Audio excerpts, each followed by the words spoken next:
Ito ang mga pag-uusapan natin today. BBM, nagtangkang mag-suicide. Mamaya explain po natin. Naku. Risa, nakokonsensya na. Aba, meron pala si Risa noon. Pangatlo, media, kakampi ni Lacson. Halatang halata naman. Pang-apat, Singson at Saldico ang tatapos kay BBM. Panglima, Trillanes. Trillanes nagalit kay John Vic. Ayan po ang sa mga ilan-ilan na pag-uusapan po natin today. So sana po mapanood nyo tong video na ito simula't simula hanggang sa matapos at i-like nyo na rin po tong video na ito. Napaka-importante po sa atin yan. And doon sa mga hindi pa po subscriber dito sa YouTube channel natin, Coach Oli News PH, subscribe po kayo. Okay, hindi na po natin pagtatagalin. Diretso na po tayo agad-agad sa ating topic dahil kay Coach Oli. Bida ang balita. Ito po pag-usapan natin, itong impeachment ni Bongbong Marcos. Alam naman natin, ito ay lutong Macau. Alam natin na kaya lang ito isinampa para dun sa 1-year bar rule na madi-disqualify din to. Ika nga, itong impeachment na ito ay parang dead on arrival. Pero hanggat may buhay, may pag-asa, di ba? So, tingnan natin. Kasi posible ring may magandang mangyari dito. Papanoorin po natin. Sa Lunes, 2 ng Pebrero, tatalakayin ng House Committee on Justice kung sufficient in form and substance ang dalawang impeachment complaint na inihain laban kay Pangulong Bongbong Marcos. Pagsasamahin pa ang unang reklamong inihain ng abogadong si Andre De Jesus at ang ikalawang reklamo ni Teddy Casino, Liza Maza, Renato Reyes at ilang pang individual. Kapag sufficient in form and substance, ay isasagawa ng hearing kung saan ipatatawag ang mga complainant, mga witnesses at pati na si Pangulong Marcos na tumatayong respondent. Ayun! Okay. Papatawag si Bongbong Marcos kung sufficient in form and in substance. Substance. Pambihira. Anong substance yan, no? Bongbong Marcos, ano kayang substance ang pinag-uusapan dyan, ano? Pero ito, una, tatalakayin sa Lunes. At ang pinaka-importante dyan, merong sapat na ebidensya yung isinabmit na impeachment. Ibig sabihin, pasimplihin na lang natin in layman's term, may saysay, hindi ampaw. Alam naman po natin, yan ang kinakatakot natin. Posibleng nag-submit ito ng mga ampaw na impeachment complaint para makaligtas si Bongbong Marcos. Pero malay natin, di ba? Kung sakaling meron ngang numero sa Congress, alam mo, sasabihin lang nila ay yaan ay naaayon sa mga ebidensya. Pero wag po nating kakalimutan, This is very important. Numbers game yan. So pag sinabi ng mga congressman na mas marami ang sasabihin, hindi, sufficient in form and in substance. Sa madaling salita, maraming sumang-ayon. So kahit hindi totoo, posible pa rin makalusot.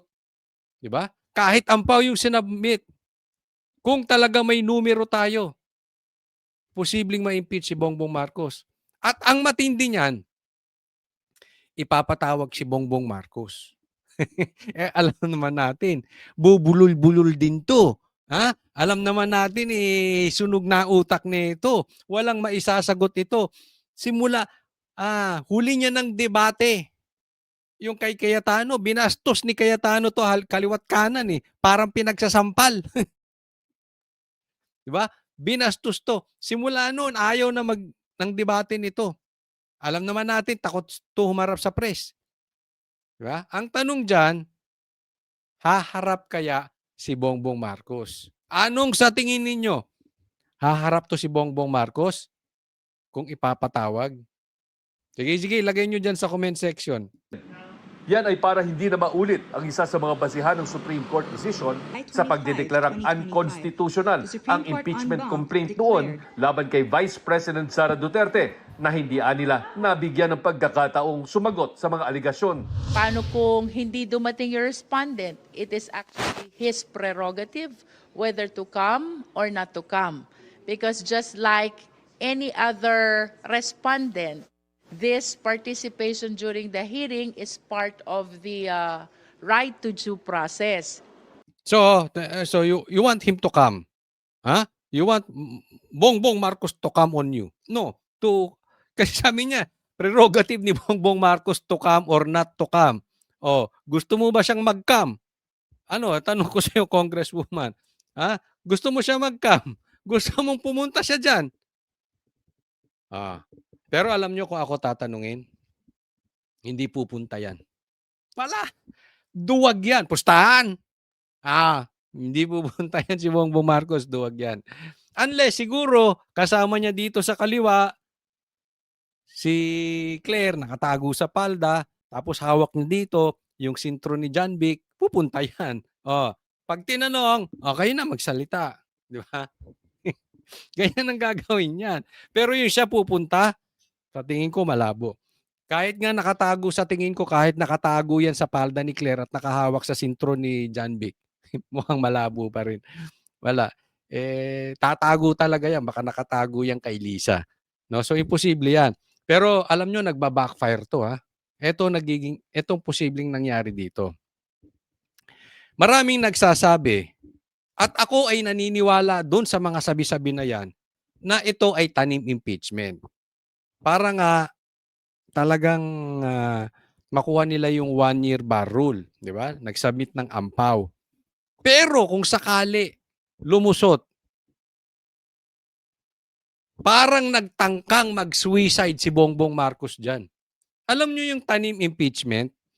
Siya di ba? Ako'y naniniwala, sumasang-ayon ako doon sa mga nagsasabing tanim impeachment. Galing sa kanila mismo yun. Nakakapanood kayo ng pelikula na yung parang, kunwari, drug lord. O isa yung pulis, 'di ba? Napapanood niyo 'yun sa mga pelikula. Isa yung pulis doon sa mga drug lords o protector ng drug lords. Anong gagawin niya? Papatakasin niya yung mga drug lords, pero para hindi halata na pinatakas niya, kunwari naglaban, magbabaril sa paa. Diba? So pagtingin, ay may tama ako. Hindi ako yung ano. Talagang nakatakas, binanatan, yung pala siya nagpatakas. Namatay. Di ba? Posible yun. Hindi mo naman kontrolado. Parang ganito yung kay Bongbong Marcos. Para siyang nag-suicide dito. Dahil pag natuloy yan, at dumire-diretso yan, at nagulat siya, may numero pala sa Congress. Tandaan po natin, pag pumasa sa Congress yan, may sufficient inform in substance. Paano na yun? 1/3 lang ang kailangan dyan, pipirma. Pag umakyan sa Senado, tapos na yan.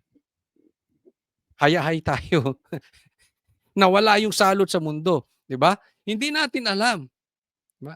Baka na-underestimate ni Bongbong Marcos. Pero, alam nyo mga kababayan ko, may awa ang Diyos. Ipagdasal lang natin. No? Ipagdasal, wag niyong ipagdasal na mamatay. Wag yun. Hindi gagawin ng Panginoon yung pagka masama ang ating puso. Wag. Ipagdasal po natin na ma-expose yung mga tiwali. Ipagdasal natin na mahuli yung mga magnanakaw. At ipagdasal natin na matanggal. Ma-expose, matanggal yung mga involved sa ghost projects at mapanagot. May awa ang Diyos. Malay natin, ito yung tulay. Right to due process. Pero para kay Caloocan 2nd District Representative Edgar Erice, mas magandang humarap ang Pangulo. Mahalaga din na sagutin niya para maliwanagan ng taong bayan dahil nakikita ko dun sa ang pinakamahalagang sagutin niya yung allegations ng Makabayan Black na talagang nagkaroon ng problema yung 2023, 2024, and 25 national budget. Yun, ang lupit nun, ano? 23, 24, 25. Nagka-problema. Ang lupit mo, Bongbong Marcos, hindi ka pa na... Yan ang problema sa kasalanan, eh. Pag hindi mo napuna, magle-level up ka. Tapos magle-level up. Parang droga. Hindi ka nasita. Level up, level up. Parang sugal. Hindi ka nasita, nanalo ka, level up, level up. Yan. Ay, tinuloy-tuloy ni Bongbong Marcos hanggang 25. Pero sabi niya, sabi nitong mama na to, mas magandang ipaliwanag niya. Tama naman. Mas magandang ipaliwanag niya. Kaya lang, malabo yan. Kilala niyo si Bongbong Marcos, malabo yan. Hindi yan pupunta. Dahil na-refer na ang impeachment complaint sa Justice Committee kagabi, wala nang ibang pwedeng isunod pang impeachment complaint laban sa Pangulo sa loob ng 1 taon. Hindi sinama ang reklamo sana ni na dating Congressman Mike Defensor at Attorney Ferdinand Topacio na dinala nila noong January 22 pero di tinanggap dahil wala ang Secretary General. Dinala rin niyang kahapon pero walang kongresistang gustong mag-endorse dahil tinakot umano ayon sa grupo. Ayun, teka muna, okay? So dalawang naging problema nito. Okay? Yung third, ito yung may substance. May Tagalogin natin may saysay. May lalim yung impeachment na isinampa. Etong sinampa nila Singson, yung at Defensor at yung grupo nila. Okay, yan yung may saysay. Ang problema hindi tananggap nung last week. Tapos kahapon ipinasa di umano pero walang kasi kailangan may mag-endorse na congressman walang nag-endorse. At ang sabi tinakot. So dapat yan malaman natin, hopefully ma-interview ulit natin si Singson o si Topacio, malaman natin dapat masagot. Totoo ba na tinakot? Totoo ba na walang nag-endorse? O baka hindi lang tinanggap? Dapat maliwanag po yan sa publiko. Kasi kung tinakot yan, malaki talaga problema nitong gobyerno ni Bongbong Marcos. Iisipin nyo, takutan na. Ibig sabihin, pag may takutan nang nangyayari, guilty. Di ba? Bakit mo tatakutin? Kung sasampahan ka ng kaso, kung wala ka namang kasalanan, di hayaan mo lang siya. Diyan pa lang makikita na natin kung nagnakaw si Bongbong Marcos o hindi. Diyan pa lang malalaman natin kung kakampi niya ito mga congressman at yung pinsan niya. Di magkakasabwat sila dyan kung may takotang nangyari. Sana malinaw itong grupo nila Singson. Dinala rin niyang kahapon pero walang kongresistang gustong mag-endorse dahil tinakot umano ayon sa grupo. Binigyan ng Constitution ang Justice Committee ng 60 session days para tukuyin kung may probable cause o matibay na basihan para ituloy ang impeachment. Kung meron, isusumiti ang committee report sa House Plenary. Kung aprubahan ito ng 1/3 o 106 affirmative votes, ay pwede na itong iakyat sa Senado para sa impeachment trial. Ayan yung sinasabi, no? So, kailangan may probable cause. Obvious naman. Sa tingin ko, it's beyond probable cause na. Sa aking opinion, beyond reasonable doubt na talagang paano lumusot yung maanumalyang budget na yon? Dahil sa akin? Dahil kay PRRD? Dahil sa taong bayan? Hindi naman lulusot yun kung hindi pinirmahan ng presidente. Doon pa lang sabit na no? Pero doon sa 1/3 votes, yan, madali lang yan. Meron lang 106 kung hindi ako nagkakamali. 106. To be sure, 107 napipirma. Akyat na yan agad-agad sa Senado. Tapos na boxing. Yun ang ipagdasal natin. Ma-expose yung magnanakaw.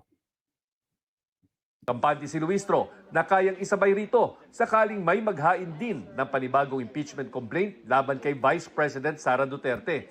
Pwede na yan simula sa 6 ng Pebrero pag napaso na ang 1-year bar para sampahan siya ng impeachment complaint. Para sa GMA Integrated. Dito malalaman natin malalaman natin kung yung kamandag, kung talagang malakas si Sara. Kasi kung masasampa pa rin yung impeachment, ibig sabihin, hindi pa rin yung impeachment ni VP Sara hindi pa rin, ah, yung yung influence ni VP Sara sa Kamara, matindi pa rin. So tingnan natin, dalawa yang sabay, kailangan ng 1/3 votes. Tingnan natin kung sino ang, uusad at pupunta sa Senado. Importante kasi pumunta sa Senado. Tuloy natin. Wala pang tugon ng Malacanang kung dadalo si Pangulong Bongbong Marcos sakaling imbitahan ng House Justice Committee. Pero handaan nilang Pangulo na makipagtulungan at magsumite ng mga dokumento kung kailangan. Ang proseso ng impeachment at trabaho ng Kongreso, iginagalang daw ng Pangulo. Pero muling dinin ng palasyo na hindi lang Pangulo ang apektado nito. Hindi lang ang Pangulo maapektuhan, kundi mismo ang bansa at ang ekonomiya. Plastic! Pag na-impeach daw yung Pangulo, yung buong bansa ang maapektuhan.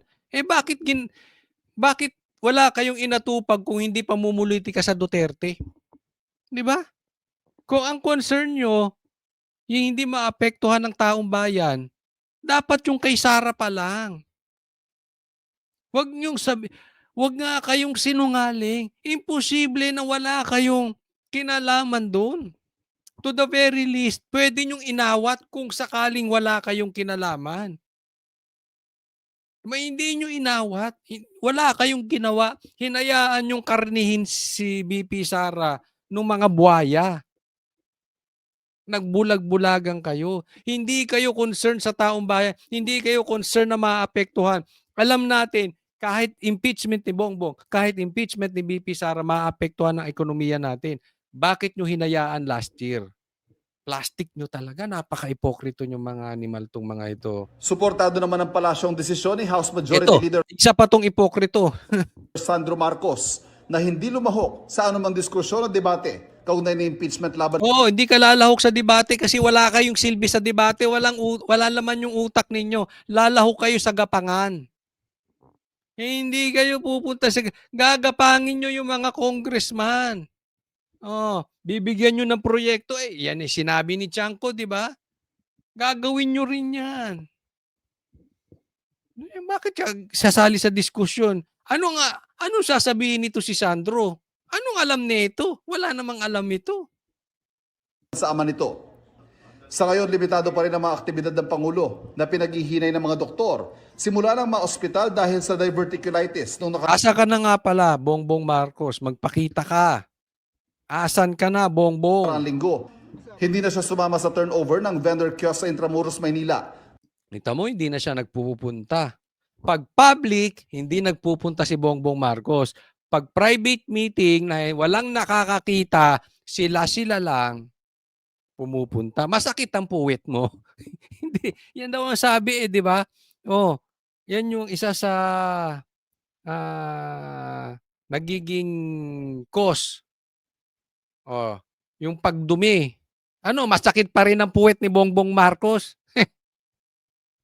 Na dinaluhan ni First Lady Luis Araneta Marcos. Sa palasyo lang din ang kanyang schedule para sa gawad parangal sa mga kawani ng gobyerno bukas ng umaga. Maayos po ang kanyang kalagayan. Still, kahit sinabihan na siya ng kanyang mga doktor, patuloy pa rin po ang kanyang pakikipag-meeting dito po. Plastic.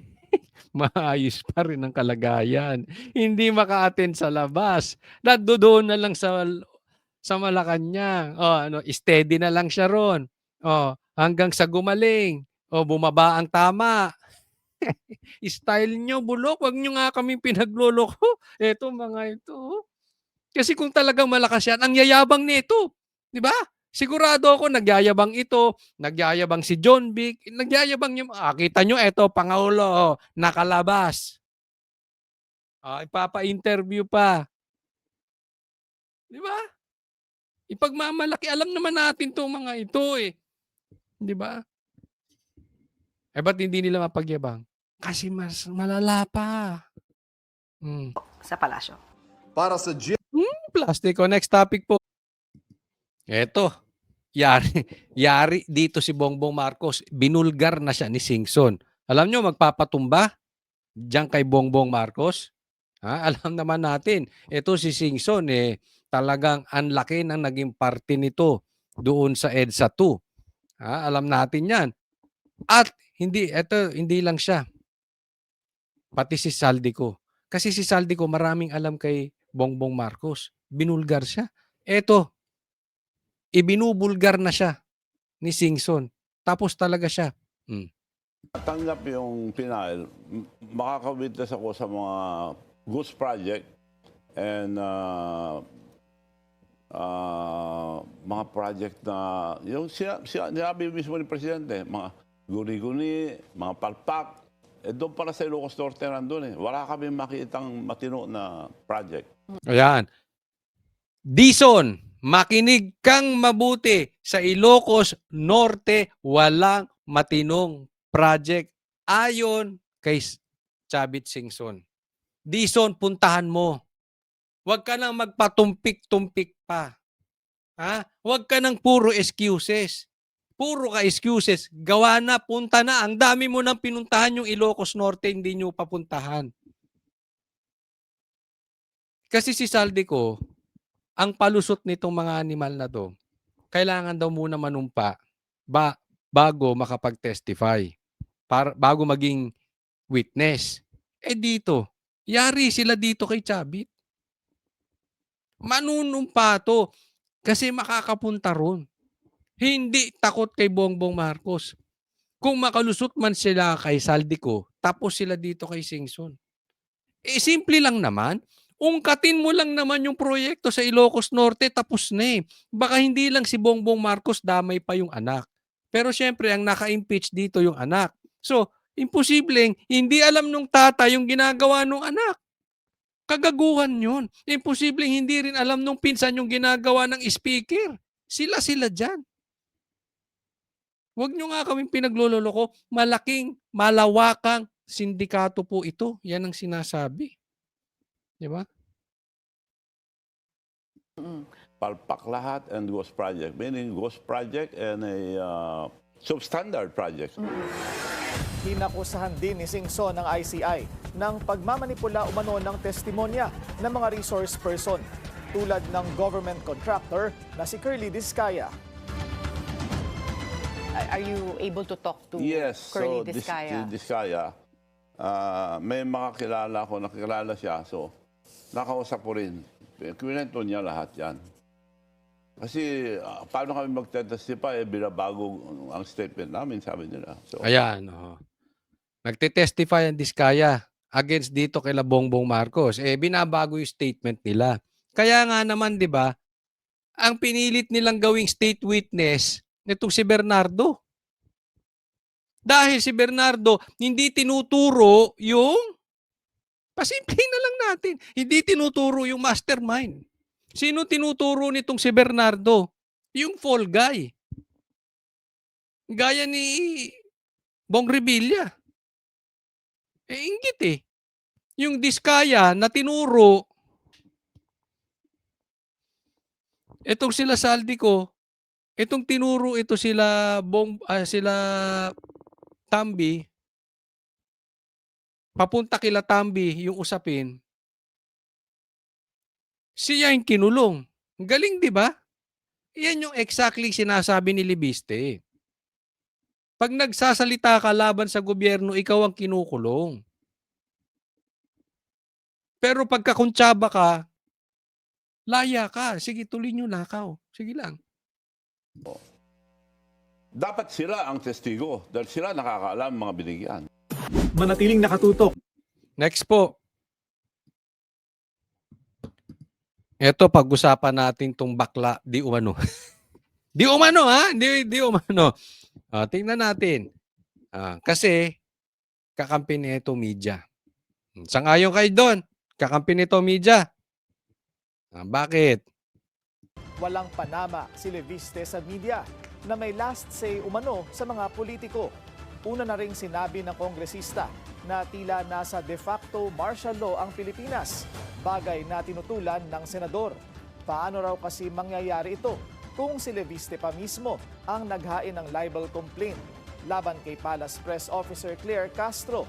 Dapat anya, bukas ang sinumang mambabata sa investigasyon, lalo na kung may basihan naman ito. Manatiling Grabe, ano? Ang sabi ni Lacson, okay, huwag ka raw makipag-away sa media. Kasi may last say ang media. Abay, bakla nga ito. Bakla nga ito. Di ba? Pagka ganito ang senador natin, paiikutin ka ng media. Ay, pag natakot ka sa mga pag pusong mamon ka, pag malambot ang puso mo, pag onion skin ka, paiikutin ka na, ay makikita nila, ato si Lacson, takot ito. Oh. Sige, bakbakan natin. Oh, ito gusto nating optics, di ba? Kokontrolling ka ng mga media. Hindi mo alam 'yon? Pag hindi ka nila type, oy, halimbawa, yung media, galit sa Duterte. Halimbawa lang ito Kasi pinasara yung kanilang istasyon. Babakbakan ka ng babakbakan yan. No, para ikaw pumihit. Bakit? Kasi hindi ka tumatayo doon sa pinapaniwalaan mo. Sumasayaw ka sa media. Pag ganun ka, wala kang silbing senador. Dapat ang senador yung media. Pero alam naman natin to, kikita naman natin di ba? Nakikita natin kung ano kiling ng media. Hindi man lahat, pero maraming mainstream media nakakiling, alam natin. Pag patungkol sa gobyerno ang usapin, downplay. Pag sa kalaban ng gobyerno ang usapin, ay lahat kakalkalin, aaraw-arawin pa. O, di ba? Pero yung sinasabi ni Lacson, nung tinanong siya patungkol dito kay Libiste na hindi daw de facto martial law tayo. Hindi tayo de facto martial law. Impacto martial law tayo ngayon. Impacto kasi nagpapalakad. Hindi raw totoo yun. Dahil ang dahilan niya kasi nakapagdemanda pa si Libiste kay Claire. Ganun ba yun? Paano yung sinasabi ni Libiste? Hindi, yung style nito si Lacson, parehas din ng style ni Claire. Ilalayo ka dun sa usapin. Baklang-bakla di ba?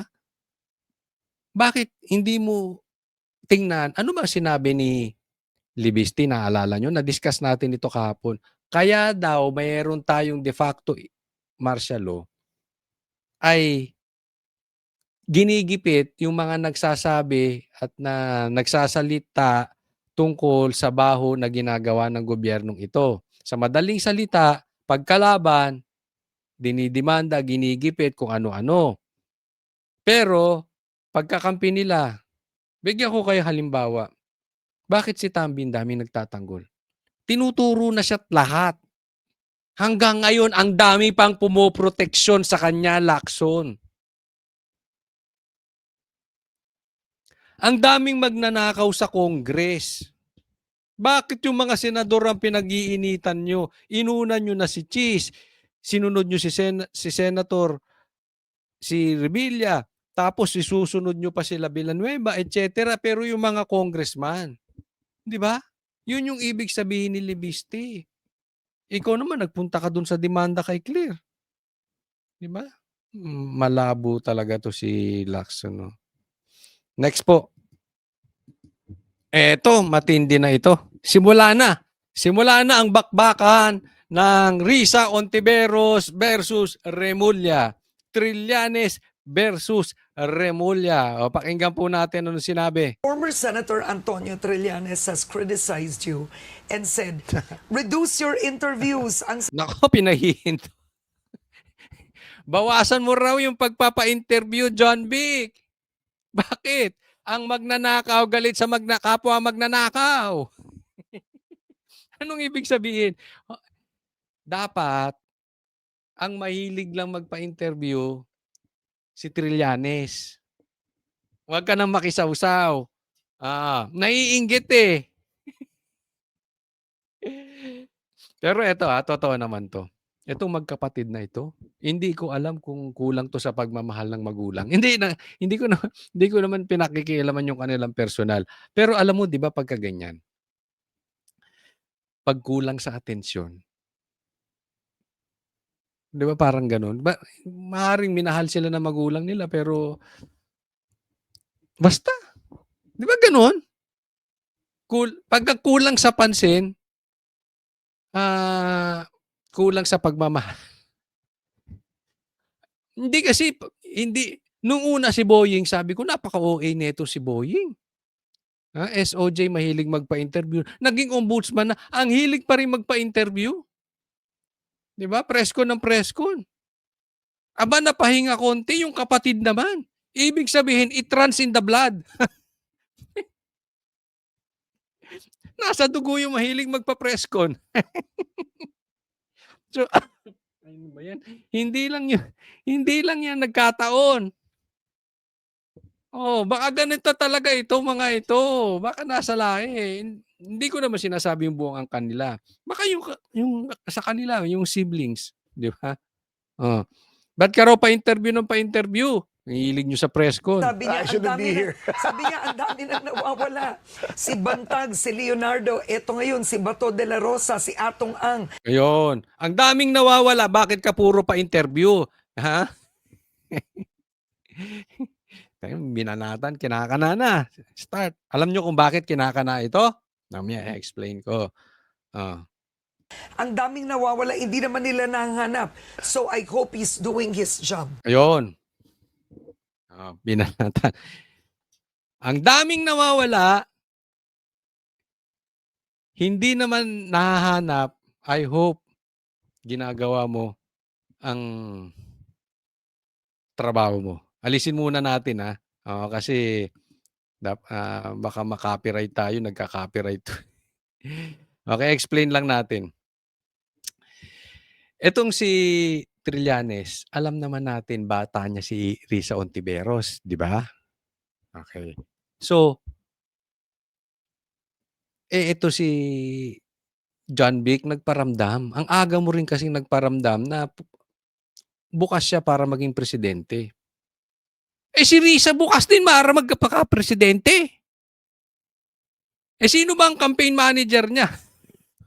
Sino bang tulak ng tulak kay Risa ngayon? Di ba si Trillanes? Gusto rin kumita nung mama. So, ang magtatalo dyan, sabi pagsasamahin. Ang tanong, sino pipiliin ni Bongbong Marcos para lalaban kay Sara? Anyway, parehas naman kayo matatalo, imposible kayong manalo. Pero ngayon pa lang, pumupustura na tong mga animal. Kaya bumabanat na si Trillanes. Epal ng epal. Nagigets nyo na? Bukod sa galit siya sa kapwa niya, di ba? Sabi ko nga, ang magnanakaw, galit sa kapwa, magnanakaw. Yung mahilig magpa-interview, galit sa kapwa, mahilig magpa-interview. Bukod pa ron, syempre, labanan nila nitong si Risa Ontiveros. Alam nyo naman, ito, papakita ko sa inyo, Tingnan nyo ang gaga. Basahin natin. Nakokonsensya ako. Kaya ako tatakbo ng pagka-presidente dahil pinipilit ako ng taong bayan. So si John Vic, bukas sa tumakbong presidente, siya rin bukas. Dahil pinipilit nyo kasi. Sige nga, sa mga manunood dito, sino sa inyo ang pumipilit kay Risa Ontiveros na tumakbo? Sige, taas ang kamay. Sino ang may ayaw sa inyo na tumakbo to? Hayaan na nating tumakbo. Total, matatalo. Di ba? Grabe to si Risa. Feel na feel. Baka siya yung pinaparinigan ni Amy na feel, nagpipiling presidente. Na konsensya. May konsensya ba ito? Nagtanim ka nga daw. Di umano ng witnesses. 'Di ba may issue ka pa sa PhilHealth? Tama ba? O mali ako? Tama ba o tamang-tama? Nakonsensya ka pa no? Pinatayuan mo ng rebulto yung ano? Yung Kian ba yun? May konsensya ito. Naniniwala kayo may konsensya ito? 'Di ba? Talagang ano eh. Ah, hindi ako nagtatanong lang. Tanong lang 'to, hindi ko naman siya pinagbibintangan. Adik na rin kaya ito? Ating, anong multivitamins tinitira mo? Ha? Anong substance ang tinitira mo? Parang malayo ka na sa realidad eh. Nakokonsensya una, tapos pinipilit ka ng taong bayan. Baka pinipilit ka ni Trillanes at saka ni Llamas. Ating nagdadroga ka na? Tanong lang ha, medyo ano medyo iba na takbo ng utak mo ha. Talagang ramdam na ramdam mo na. Kita mo kung paano niya, galit na galit siya sa China. Isipin mo yung galit nito sa China pero tahimik sa ghost projects. Galit na galit sa China pero tahimik kay Tambaluslos. Hindi mo alam? Galit na galit sa China. Pero tahimik doon sa mga nagitnap, dinala sa bundok. Nag-iiyak yung nanay dahil yung anak niya kinuha sa bundok, patay, tahimik ka. Galit na galit ka sa China pero yung magnanakaw nasa loob ng bayan natin. Tahimik ka. Galit na galit ka sa China samantalang nagbigay ng tulay sa Pilipinas. Oh. Pambira, oh. Feel na feel niya yung pakikipaglaban sa China eh. Para mauto niya.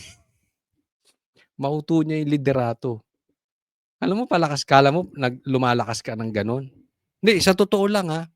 Hindi dahil nasa kabilang kampo tayo. Nagmumukha kang tangating. Bakit hindi mo sabihin, sige, galit kayo sa amin China. I-pull out nyo na yung negosyo nyo dito. Sino maapektuhan tayo?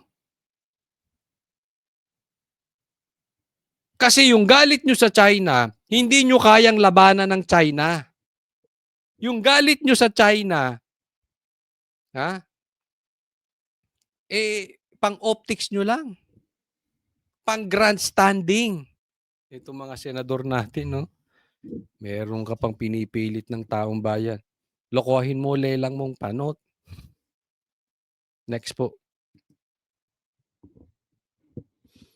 Tingnan po natin itong mama na ito. No? Anong nangyari sa'yo, Dison? Totoo, anong nangyari sa'yo? Ha? Basahin natin yung sinabi niya. Doon sa matabang vlogger na nagpunta sa Ilocos, huwag mo ako pangunahan at siraan. Alam mo bang pwede kitang kasuhan sa ginawa mo na sinabi mong iniiwasan ko yung Ilocos? Alam mo, Dison, kung gusto mo magdemanda ka na lang. Huwag kang nananakot. Magpakalalaki ka. Pangalawa, alam mo yung problema natin sa DPWH. 'Di ba? Wala ka naman dyan dati eh. So bago ka pa dumating dyan, alam mo masama na ang loob ng taong bayan sa DPWH. Nilagay ka dyan, ang ganda nga, nagustuhan. Sa totoo lang, nagustuhan ng taong bayan dahil ikaw daw ay malinis. Hindi ko sinasabing madumi siya ngayon. Sabi nga ni Libiste, naiipit ka lang daw. So hindi ko siya sinasabing madumi. Baka duwag lang. Kasi naiipit siya eh. Hindi naman siya pwedeng magsalita. Pero hindi rin siya pwedeng manahimik. Pero wag mo nang kanain yung vlogger. Ulitin ko. Kasi may naglabas na vlogger eh. Kalimutan ko yung pangalan.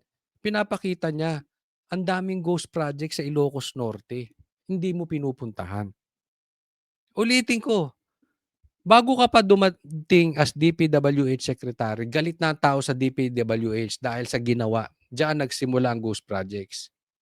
So, nung pinalit ka, ine-expect nila magiging patas ka. Dahil sabi nga nila malinis ka. Can you blame the people? Huwag ka magalit dun sa vlogger. Hindi ko po pinagtatanggol yung vlogger na yun. Ni hindi ko kakilala yun. Ni hindi ko katext yun. Ni hindi ko kagrupo yun. Hindi ko na-meet yun. Pero may punto eh. Masisisi mo ba yung vlogger na yun? Hindi lang siya ang may ganong puso. Taong bayan po. Nagagalit sa'yo. Akala magiging patas ka, Dison. Ang dami mong binisitang lugar. Ilocos Norte, sinasabi na andyan ang problema. Bakit hindi mo bisitahin? Tapos magagalit ka na sinasabing iniiwasan mo yung Ilocos. Hanggang ngayon hindi ka nagpupunta ng Ilocos Norte. Be responsible naman. Huwag kang sisi ng sisi. Alam mo, lagi kong bilang public official, leader ka eh. Secretary ka ng DPWH. Assume responsibility. Pag may narinig kang ganun, edi puntahan mo agad.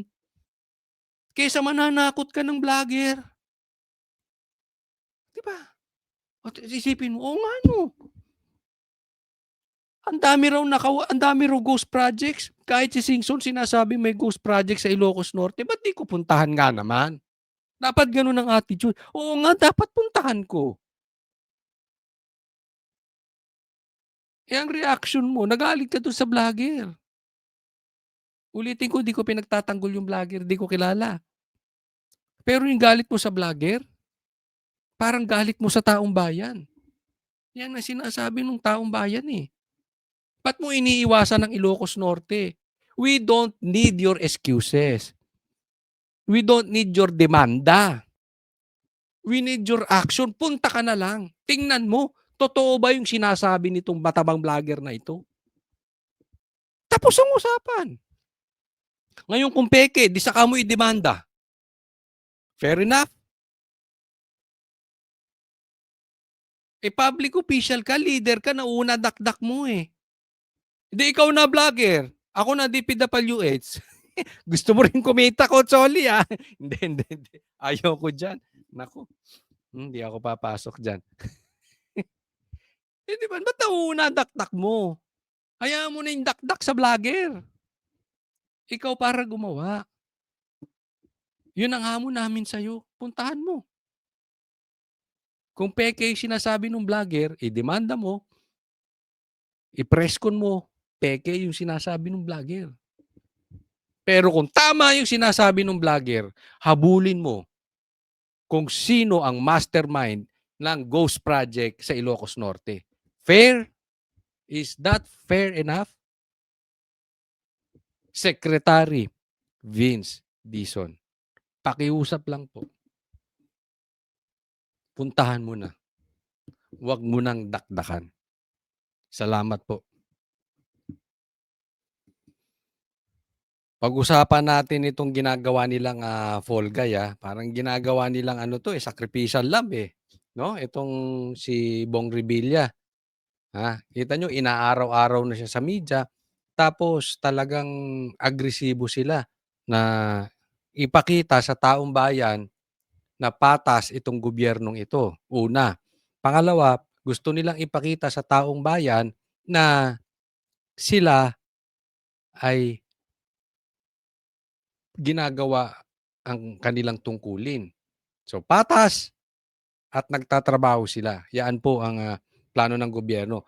Paano nila ipinapakita yan? Dito, sa binibilisan nila sa pagkilos at panggigipit dito kay Bong Revilla. Kasi nga naman, obviously,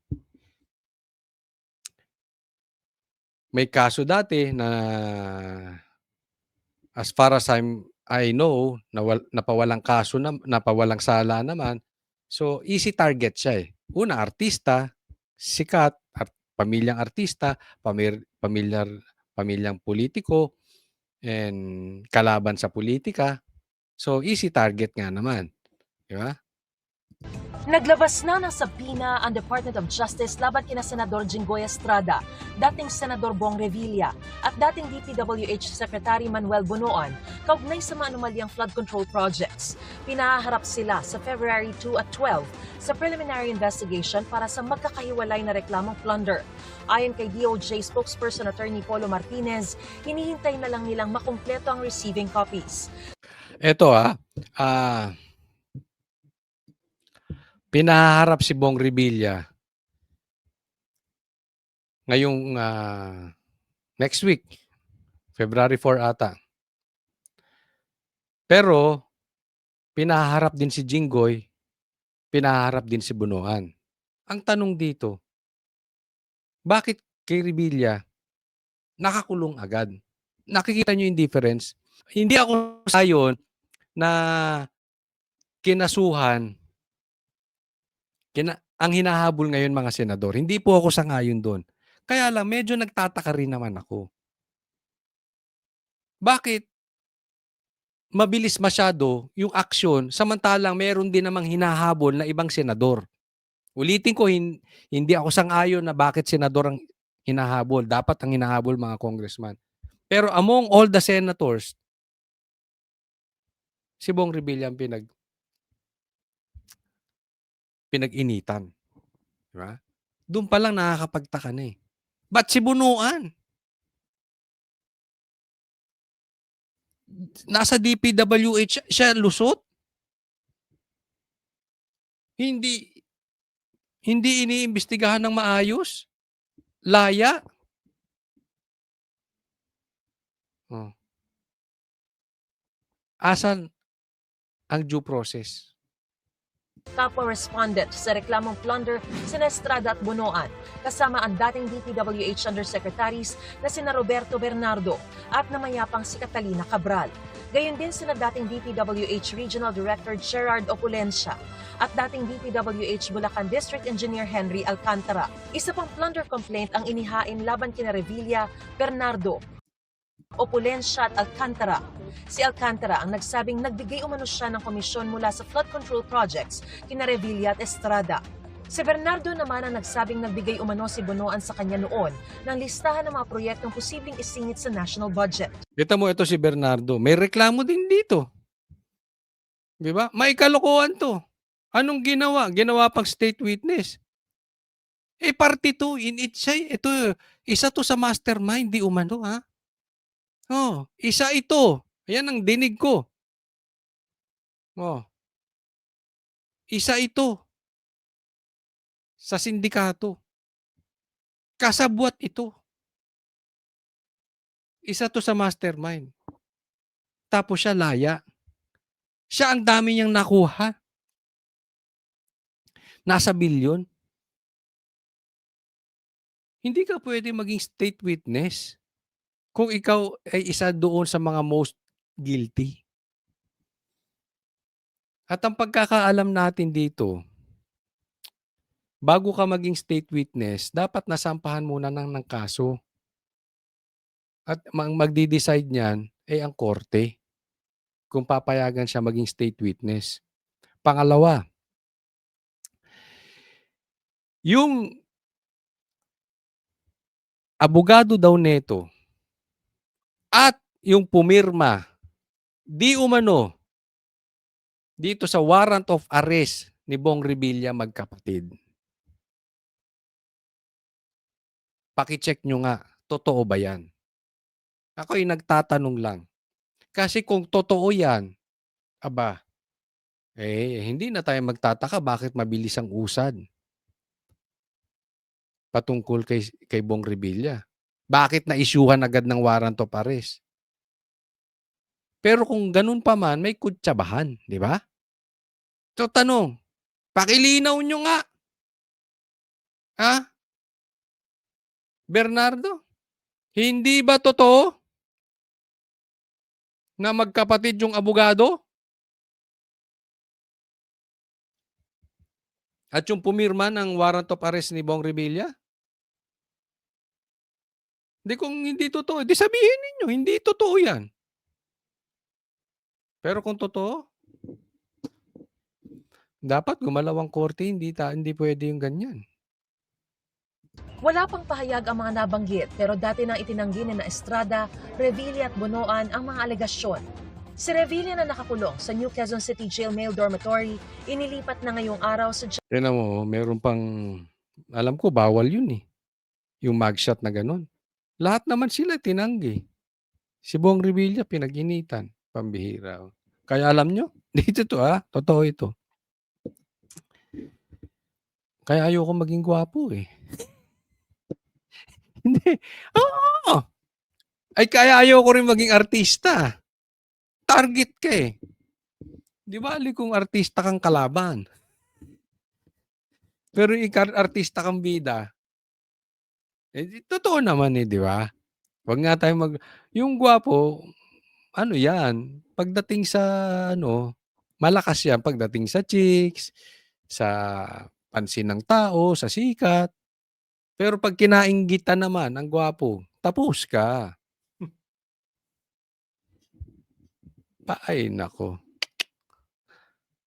general population. Gayon din ang 4 sa 6 na kapwa-akusado niya sa kaso malversation of public funds through falsification of public documents dahil sa 92.8 million peso ghost flood control project sa Pandy, Bulacan.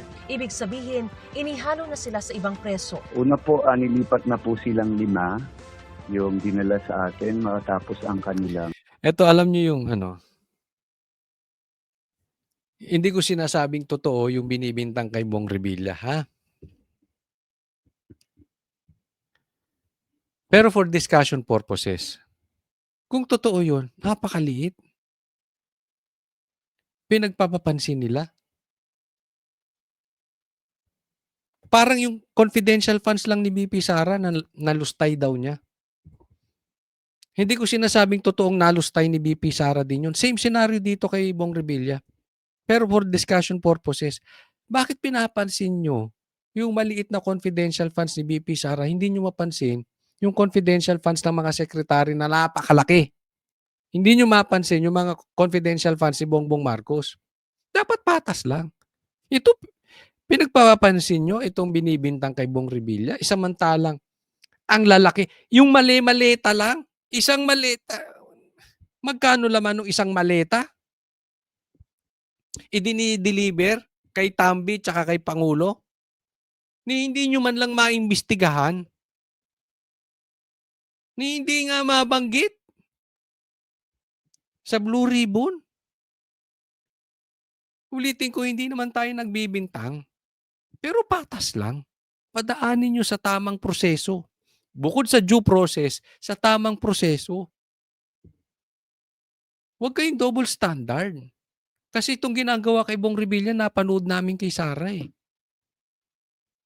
Ganyan din ang ginawa ninyo. Quarantine per BGMP policy at sila ay nilagay sa general population sa isang ordinaryong selda kasama ang ibang PDL. Ayon sa BJMP, kasama ngayon ni Revilla ang 6 na persons deprived of liberty na walang kinalaman sa kontrobersyal na flood control project scam. Mga walang kinalaman dito at mga ordinary PDL lang. Ano mo, hiniwalay na siya agad, no? Bakit si Dilima ba? Din po na low risk lang din. Base sa security assessment, medical assessment at iba-iba pang factors katulad. Hindi ko sinisisi itong BJMP, okay? Kasi utos lang naman sa ibabaw yan. Hindi po. Ang sinisisi natin, sino yung mainit? Dapat na pinag-iinitan nyo yan sila Bernardo, sila Bunoan. Ng legal factors. Kanina ay muling dinalaw si Revilla ng kanyang misis na si Cavite 2nd District Representative Lani Mercado at mga anak na sina Cavite 1st District Representative Jolo Revilla at Agimat Party List Representative Brian Revilla. We're praying that he will be safe. Okay. Nakakakain at nakakatulog naman po siya. All I can say is he's coping and napakahirap din po ito para sa aming pamilya and we're all coping. But right now, we're just staying strong as a family. It's hard for me to also express how I really feel because it's a hard position to be in right now. Dumalaw ring muli ang kapatid ni Revilla na si dating Antipolo Mayor Andrea Bautista Henares at kaibigang si Nino Mulak na nagdala raw ng ensaymada. Si Nino Mulak, nagdala na ensimada. Hindi, paborito ko, masarap yung ensimada nito ni Nino Mulak, ha. Mulak ensimada, masarap. Pag napupunta ako dito sa, hindi ko na ituturo. Kasi bihira ako makita niya. Pero pag napunta ako dun sa mall na yun, sinisiguro kong nakakabili. Masarap. Pinadalhan daw si Bong Revilla. Pwede kaya ako makadalaw dyan, makahingi ako. Pambihira ka, manghingi ka pa ensimada. Para sa kanya, Tingnan nyo ang tanong kay Nino Mulak, ha? Tingnan ninyo. Ang tanong ng media kay Nino Mulak? Good. Wala naman po sinabi, pero malungkot lang siya. Kahit sino naman siguro masikulong. Ano sinabi ni Bong Revilla? Yun ang tanong. Wala naman sinabi, basta malungkot lang siya. Tanong ng media, bakit siya malungkot? Yun, ang utak, no? Yan ang tanong ng media. Bakit malungkot? Sakto yung sagot ni Nino. Kahit naman sino ikulong mo, malulungkot. Alam ka na, nakakulong ako! Ang tanga. Buang ka nun. Baka nakadroga ka, baka pag tinanong ka ng baka pag tinanong ka na, bakit ka kinulong? Ay kasi ganito. Malungkot ka? Hindi! Baka ngingiwi-ngiwi ka na. Sino mang matutuwa sa nakulong? Mas lalong-lalo na, ito masakit talaga to. Yung nakulong ka na wala kang ginawa. Yung nakulong ka nga na may ginawa ka, masakit na eh. Yung kinulong ka pa ng wala kang ginawa. Matindi yun. Kaya grabe itong pahirap ng gobyerno na to. Palakpakan po natin yung media. Ang galing nung tanong mo. Okay. Next topic po. Eto. Tingnan nyo po kung anong sinabi nitong si Abante. Si Congressman Abante. Ayaw ko siyang tawagin pastor kasi pastor daw to eh. Si Pastor Abante. Ayaw kong tawagin kasi nasisira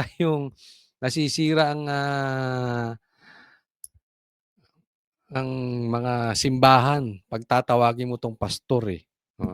Pero pakinggan natin to si Kong Abante. I am now calling for those who are guilty of robbing the people to repent. Repent! Repent! That is the cry of every religious leader who is righteous in this country. Ngayon, repent daw. Plastic mo, ting.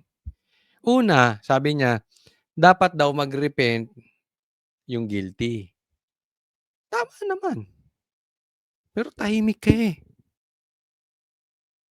Diba? Yung tumulong sa atin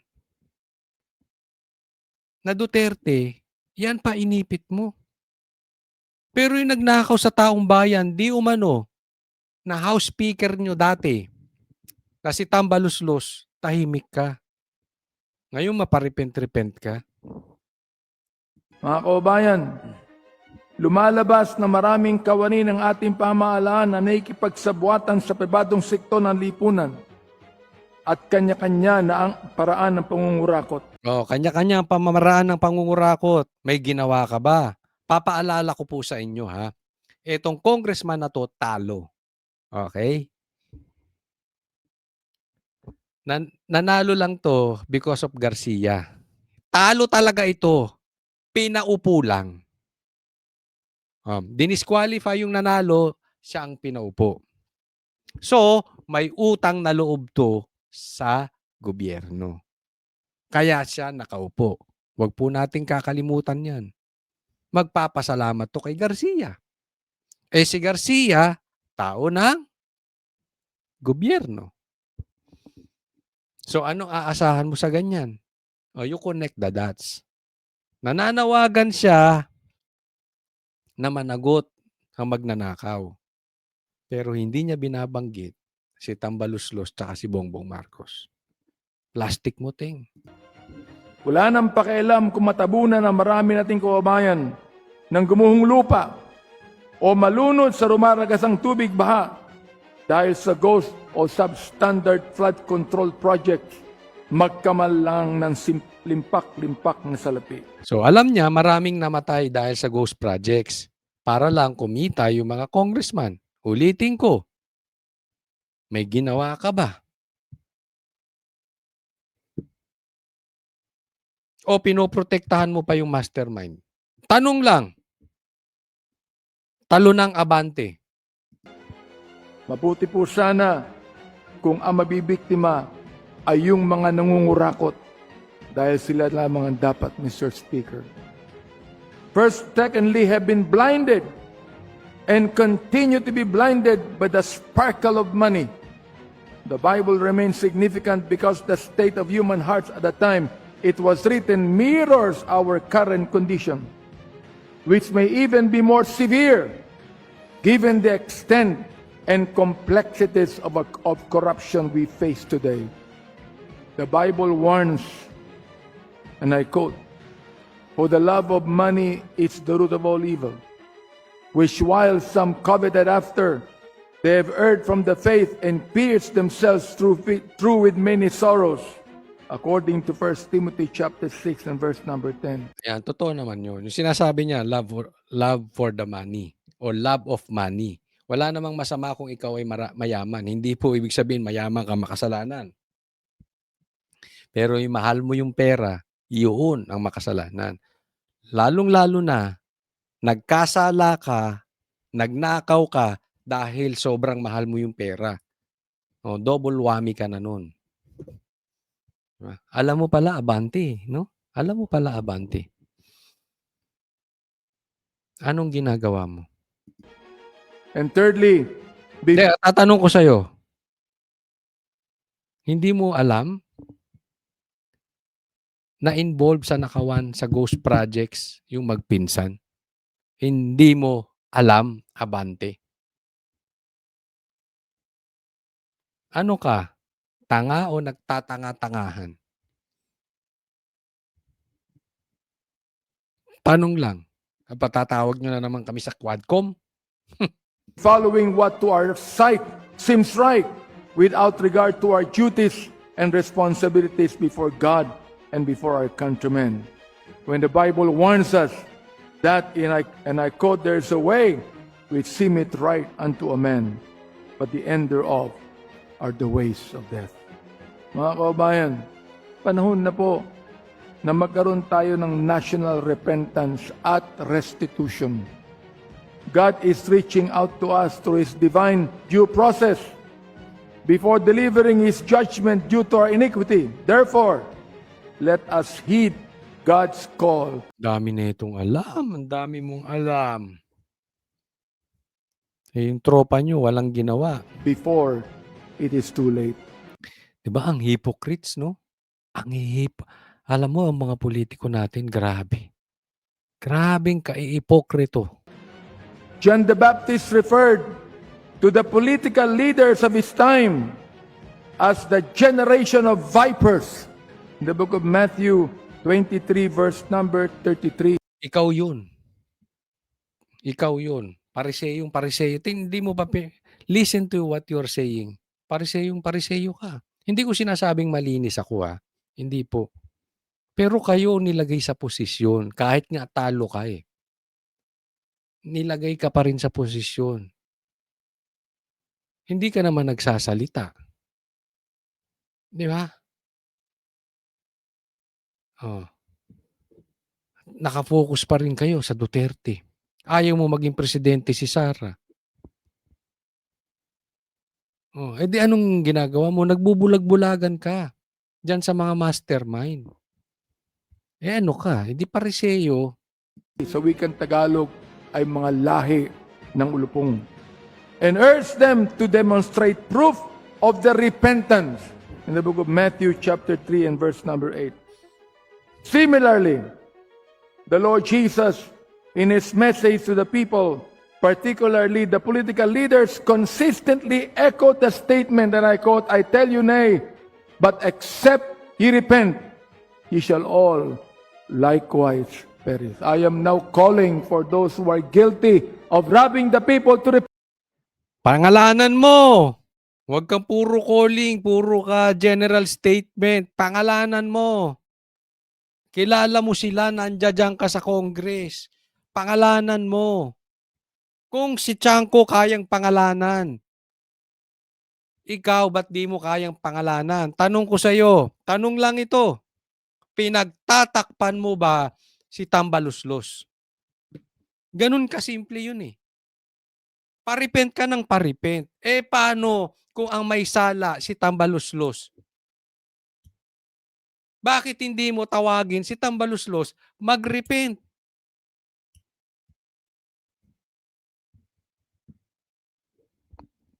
Hindi, apaka-ipokrito mo. Repent! Repent! Repent! That is the cry of every religious leader who is righteous in this country. Ay, nako. Hanggang dyan na lang po muna tayo. Huwag pong kakalimutan na i-like po itong video na ito. And sana dun sa mga hindi pa po natin subscriber dito sa channel ni Coach Oli, mag-subscribe po kayo. Kita-kits po tayo ulit bukas. Thank you po. God bless everyone.